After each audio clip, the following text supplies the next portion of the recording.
कैसन बनी? बहुत अच्छा कमाई स्वस्थ मस्त। तो हम भी तो अच्छा नहीं जब हमारे वीडियो जाता आपने सब देखिए, सपोर्ट भी करिए, प्यार दीजिए दोस्तों। आप लोग सब का बात बताइए। हमारे चैनल चलत के साफ डाउन हो गई, साफ डाउन हो गई।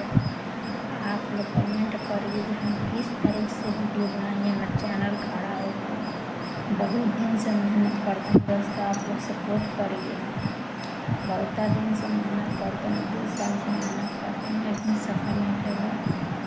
अपने सब सपोर्ट करिए, दुलार प्यार दीजिए आप लोग, ठीक है। मेरा चैनल जल्दी से जल्दी मोटाइज हो जाए।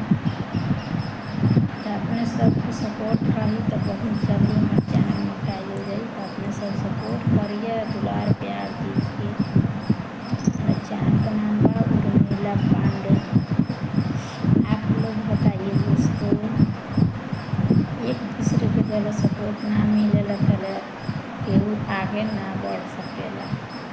अपने सब सपोर्ट करे लगी, लाइक शेयर दबा के भी करे लगी, कमेंट भी करे लगी, हमारा वीडियो ज़्यादा से ज़्यादा शेयर भी करे लगी।